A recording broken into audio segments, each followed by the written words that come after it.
What's good, YouTube? It's your boy Dom, and I'm back with another banger. And in this video, we're gonna jump into a crazy game of rec randoms that's gonna go down to the very last second. I'm on my brand new 6'9" center build. I just dropped a tutorial on this build last week. If you haven't watched that already, I'll leave a link to that in the description and in the comments. That video is going to give you any information that you're looking for, including all of my animations, my jump shot, everything that you need. Now, like I said, this is a brand new build. I created this build about 2 weeks ago, and in that time, I've gotten a lot more accustomed to it.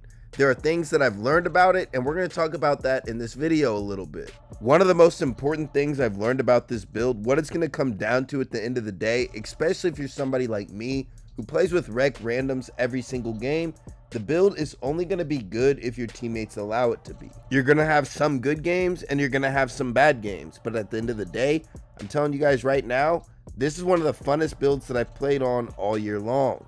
Now, naturally, the more that you play on a build, the more that you're going to learn about it. You're going to start to realize from different matchups that you wish you had certain things that you don't have, and that maybe you don't need certain things that you do have. And I'm going to come back to that really quick, but first, as you can see, I'm matched up against a 6'10" center, and this is my very first game on this build. So that being said, I've also only created 7-foot centers all year long. Everybody knows that the 7-foot centers are the wave. So in this game, I'm definitely still trying to get used to the build. But I'm telling you guys right now, the more that I've played on the build, the more I have fallen in love, especially with the brand new 6'8" version of the build that I just created. Like I said, the more that I've played on this build, the more that I have learned about it. And I'm going to be 100% honest with you guys. I want you guys to watch this possession right here. As I kick the ball out to the power forward and I'm sitting down low, I'm able to swim around this center and snag that rebound just like nothing. And then I hit the power forward wide open for a 3. I have an 89 strength on this build, unlocking Hall of Fame box out beast. But I got matched up against a 6'9" center that had a 96 strength. And I'm telling you guys right now, anybody who tells you that strength doesn't matter at the center position is definitely lying to you, because he was getting those swim animations on me every single time. And when that's happening to you at the center position, it's honestly kind of embarrassing. When the center on the other team is just getting that worm animation on you time and time again, it can be detrimental to your team. So I decided to go into the builder to see if I could modify this to get that 96 strength.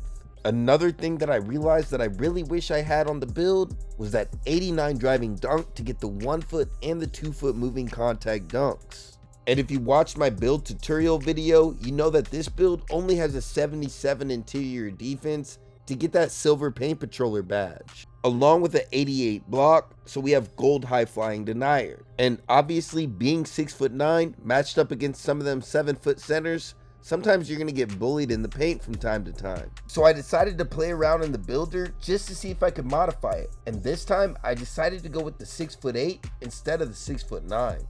As you can see, I get a nice little chase down block right here, but on the 6'8" position, I'm able to get that 93 block, unlocking that gold paint patroller badge.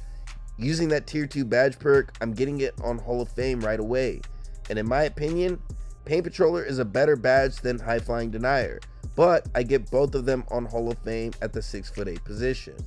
I was also able to modify the build to get the 89 driving dunk off rip without cap breakers, and then using my cap breakers as I get another lane steal with the silver interceptor badge, I was able to get a 96 strength to get that legend box out beast badge, which, like I said, can be really important, especially if you get matched up against a 7-footer with a 96 strength.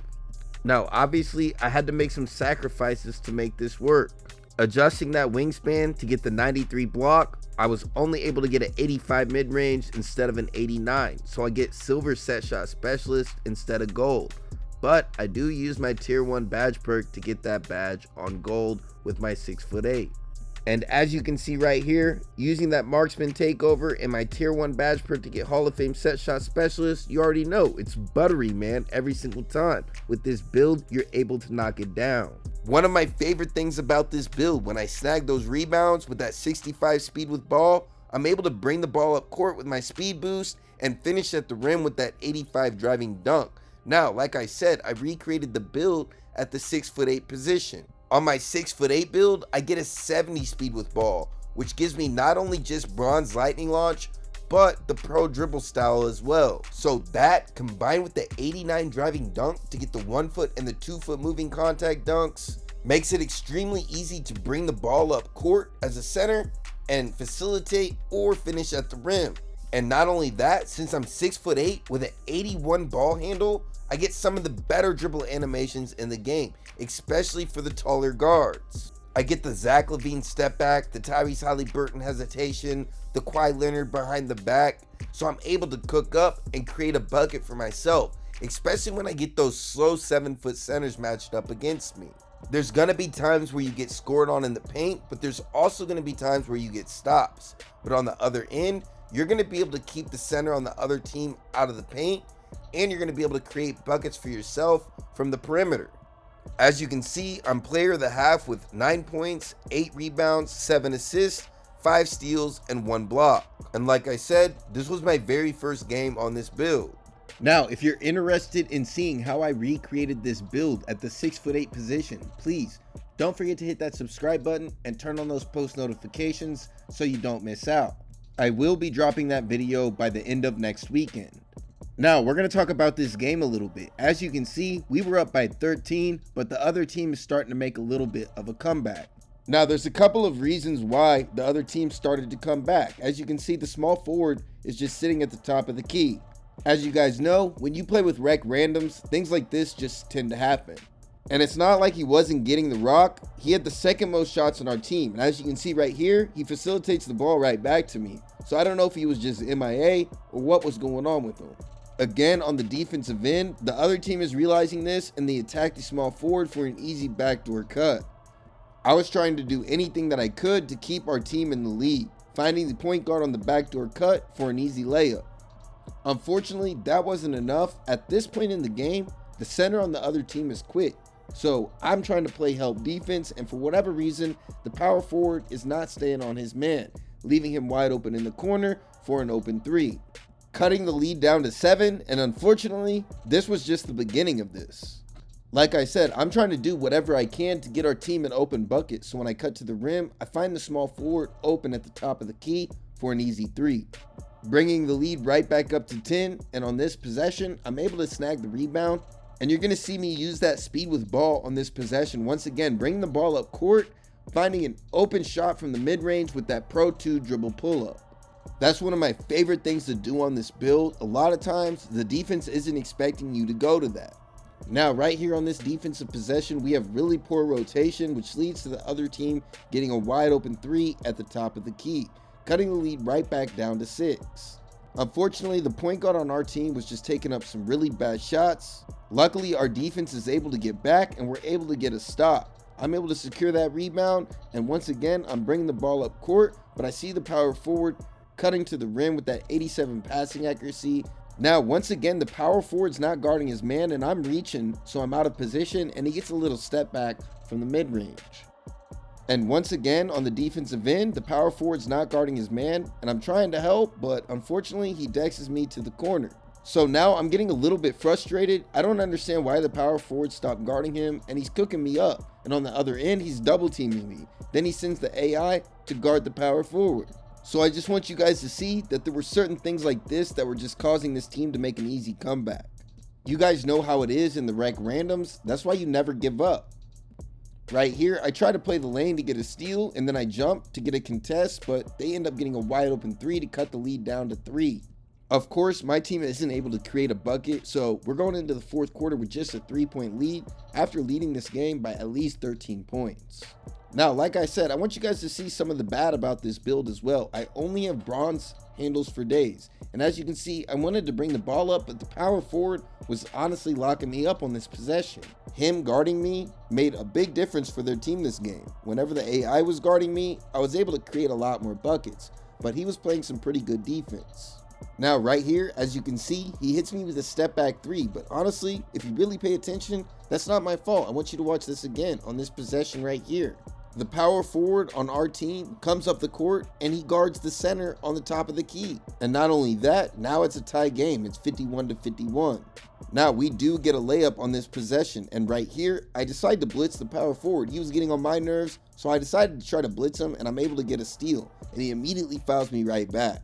But this build does get a 79 steal, so I get silver interceptor and silver glove. Unfortunately, on the 6'8" build, I did have to sacrifice that to get that 89 driving dunk, so I do only have a 60 steal on my 6'8" build, so I still get bronze interceptor. Now it's 56-51, so it's a really close game, and the power forward's able to dex me once again to the corner and able to knock down a mid-range, cutting the lead back down to 3. I have absolutely no perimeter defense on my build, and that's not even supposed to be my man in the first place, but on the other end, I'm able to facilitate and get a bucket for our team once again. Finally, our point guard's able to create a 3 for himself, giving us a 7-point lead, but on the other end, you already know the power forward's attacking the rim, cutting the lead right back down to 5. Finally, our power forward attacks the rim, finishing, giving us a 7-point lead once again. But on the other end, the point guard knocks down a deep clutch 3, cutting the lead right back down to 4. Of course, playing with rec randoms, the lead's cut right back down to 2 just like that. Now, like I said, I want you guys to see some of the bad as well. I'm not perfect right here. I'm able to pull up for an easy open 3, but I'm not able to knock it down. On the other end, once again, the power forward is wide open in the corner, and of course, he's able to knock it down, and all of a sudden, the other team has a 1-point lead. I definitely should have known better by then, but honestly, I was getting a little bit frustrated guarding his man for him. Now, with just 20 seconds left, we have to get a stop. Of course, the power forward has the ball with the small forward guarding him. He does a little pro hop, goes up for a little close shot, and he doesn't get the bucket, but he gets the offensive rebound, and with just 10 seconds left, our team is forced to foul. Of course, he knocks down both free throws, giving them a 3-point lead. I knew our offense was struggling, so I knew I had to get the ball in my hands. I get the ball at the top of the key and go for that dribble pull up in the corner, and you already know, it's buttery, man. 65-65 in the fourth quarter. Now, with just 5 seconds left, all we got to do is get one stop, and this game is going into overtime. Now, this would have been crazy if I would have knocked this down, but unfortunately, it doinks off the front of the rim. Going into overtime, the power forward's finally guarding his man, and of course, the AI knocks down a 3. And like I said, our point guard was forcing up some bad shots, so it wasn't looking too good for us. He also immediately fouls out of frustration, giving them a transition free throw. Thankfully, that was his 6th foul, and he fouls out, so that actually is going to help us out in this game.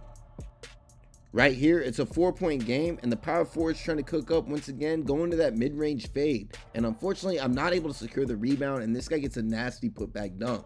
So they got a 6-point lead in overtime. And as you guys can see, they're forcing us to try to play through the AIs, and I'm okay with that because I want to get a bucket and win the game. I'm able to secure the offensive rebound, the power forward misses, and I'm able to get another offensive rebound. I'm trying to do everything that I can to keep our team in the game, hitting the AI once again wide open, and he's not able to knock it down. And of course, that's going to lead to the other team getting an easy transition bucket. So it's an 8-point game with just a minute and a half left. And right here, this possession is one of the most important possessions because if I would have turned it over, we might not have had a chance to win this game. But the small forward hits the AI in the corner right here, and this time the AI knocks it down, cutting the lead right back down to 5. So we definitely still have a chance. Right here, the power forward attacks once again. He gets a bailout, 2K bails him out, so he's able to knock down a couple of free throws, making it pretty tough. With just a minute left, it's a 7-point game, and we got a couple AIs on our team. So I'm calling for the rock. I'm able to get the ball up court, and once again, like I said, I'm trying to do everything that I can to create a bucket. So I facilitate to the AI, once again catch the ball in the post and hit the small forward for an easy 3. Now it's a 4-point game, and I'm leaving the center on the other team wide open because he's an AI, and it ends up paying off. I'm able to get the rebound, force the ball up court. Unfortunately, the power forward blows the layup, and he finds the small forward open for a 3. Unfortunately, the small forward isn't able to knock it down. So it's a 4-point game. They have possession with 40 seconds left. Now, luckily, he throws a bad pass, and I'm able to get a steal, giving us one last chance to win this game. The small forward misses another open 3, but luckily I'm able to secure that offensive rebound. I'm trying to be patient to get a good shot, facilitating the ball to the AI, trying to move the rock around. Once again, the power forward hits the AI. I call forward, drive to the rim. Last second, I hit the AI once again, knowing that they're going to sag off for an open 3, and now it's just a 1-point game with 16 seconds left. Unfortunately, once again, the power forward gets an easy fast break dunk. I know we need a quick bucket, so I call for the ball immediately. I honestly meant to go for a 3 right here. Unfortunately, it pulls me in, but I'm still able to knock it down, cutting the lead down to 1 with just 4 seconds left. Now, this is why you never give up. As you can see, I'm still able to get this foul in with just 1 second left. And I couldn't believe this, but fortunately, the power forward on their team misses the first free throw, and then on the second attempt, he throws it up really quick and he misses that one as well. I immediately call a timeout with just 0.6 seconds left. Now, with just 0.6 seconds left, the power forward sees me on the backdoor cut, and I go to this quick floater, and I'm able to knock it down, and we win the game 78-77. I had 19 points, 19 rebounds, 13 assists, and 7 steals. I know these weren't the greatest players to be matched up with, but unfortunately, like I said, this was my very first game on this build. I have no control of my teammates or who I'm matched up against in the rec randoms. But like I said, I did recreate this build at the 6'8" position. I'll be dropping a video on that by the end of next weekend. So if you want to see that, don't forget to hit that subscribe button and turn on those post notifications. But until next time, I'm out.